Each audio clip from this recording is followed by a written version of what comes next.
l'histoire dans tous les détails. D'accord.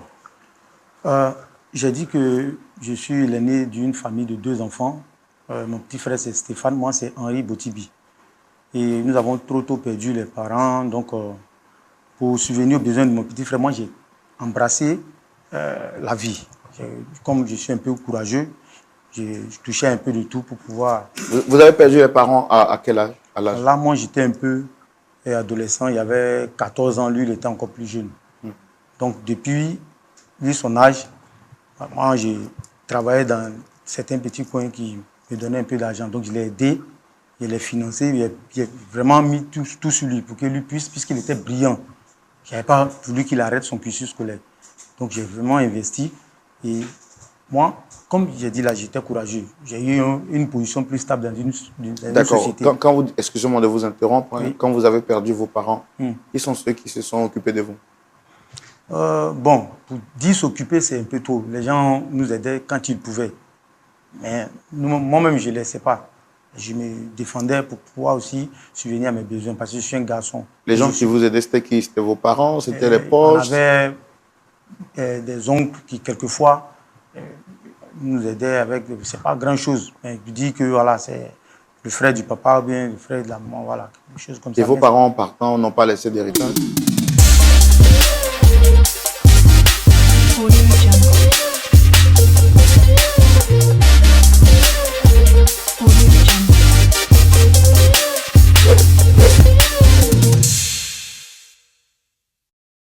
D'héritage? Bien au contraire, quand ils partaient, ils ont tout ramassé. Qui a ramassé? Les oncles, les parents. Nous, on ne pouvait pas faire grand-chose. Voilà, parce que devant eux, nous, on s'est sentis un peu faibles. On a regardé les choses faire. Donc, j'ai dit que j'allais me battre pour m'en sortir et que j'allais soutenir mon petit frère aussi pour qu'il aille de l'avant.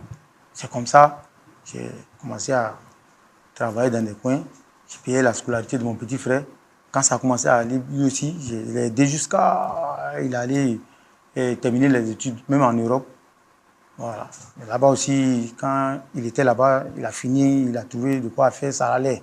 Il était là-bas. Moi, ici, resté ici, comme il était devenu majeur, voilà, je me suis trouvé une femme, on a fondé une famille et on vivait. Et un de ces 4, mon petit frère m'appelle pour dire qu'il veut venir passer les congés ici avec moi.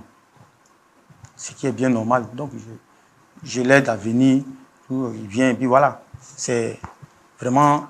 Les retrouvailles familiales. Les retrouvailles familiales, ce qui est beau, ce qui est intéressant, ce qui est chic. Voilà. Parce que c'est des valeurs, et la cohésion et tout, c'est des valeurs que les parents avaient laissées pour nous. Donc, je l'ai reçu. On a bien passé de bons moments.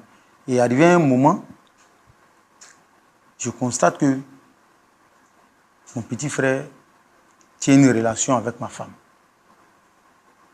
Oui. Je l'ai su à travers les messages que je voyais dans le téléphone de ma femme. Mais j'ai mis du temps à accepter moi-même parce que c'est pas facile. Quelqu'un que j'ai façonné pour l'envoyer en Europe, finir ses études, de revenir, voir des messages de ce genre dans le téléphone de ma femme, je n'arrivais pas à croire, donc j'ai voulu voir. J'ai laissé les choses se faire jusqu'à ce que je suive ma femme un jour. Elle est allée à une rencontre, c'était mon petit frère. Je suis resté loin, j'ai vu. Ils ont échangé, ils ont mis un peu de temps et ils ont pointé un taxi, ils sont partis, je n'ai pas pu les suivre. Mais au retour, quand j'ai demandé à ma femme, elle avait voulu tourner, mais les preuves que j'ai avancées, elle a avoué. Qu'effectivement, elle voit mon petit frère parce que c'est son ami depuis dans leur enfance. Elle dit, mais comment ça? Mais tu sais que c'est mon petit frère qu'on est ensemble. Tu dis que si vous avez repris vos amours d'enfance, comment ça peut être possible? Elle dit non, ça l'a pris de coup, que c'est quelqu'un qu'elle aimait et tout ça. Non. J'ai pris mon téléphone, j'ai appelé mon petit frère pour l'interpeller. Je dis, voilà ce que ma femme dit. Je souhaite que, si c'est vrai, là, arrêtez ça, là, net. Mon petit frère n'a pas voulu entendre raison. J'ai parlé aux parents, ceux que je pouvais contacter, j'en ai parlé avec eux, mais ils n'entendaient pas raison. C'est pourquoi je l'ai convoqué ici voir si, ici, vous pouvez toucher son cœur pour qu'il arrête la net. Parce que c'est le sang familial. C'est fort. Pour éviter les dégâts, je préfère qu'on aille pour un consensus. Si on peut trouver quelque chose, un terrain d'entente, moi, ça me va. Parce que je ne veux pas de mort, je ne veux rien, je ne veux pas de choses graves pour mon petit frère. Surtout que c'est la seule famille qui vous reste. C'est la seule famille qui me reste. C'est pourquoi je suis là, frère Roland. Depuis combien de temps avez-vous découvert que votre frère unique entretenait des rapports avec votre femme?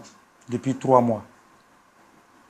C'est depuis 3 mois que je suis un peu cette histoire-là. Depuis le téléphone de l'enfant, je suis un peu jusqu'à découvrir que c'est vraiment ça.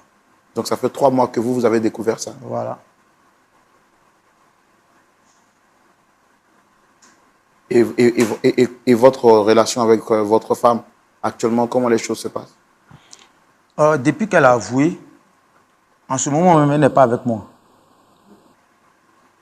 Ce qui est grave. La femme, c'est pas vrai.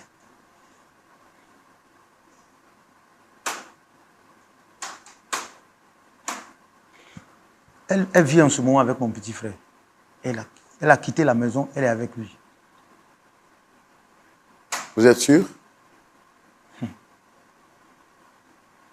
S'il y a un autre mot, je suis certain même.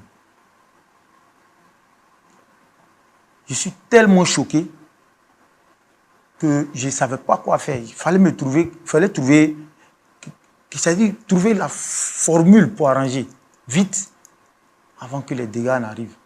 Quand on m'a conseillé votre émission, j'ai dit que c'était parfait. Si je pouvais trouver une solution, moi ça me va. Parce que c'est ma seule famille, comme je l'ai dit tantôt.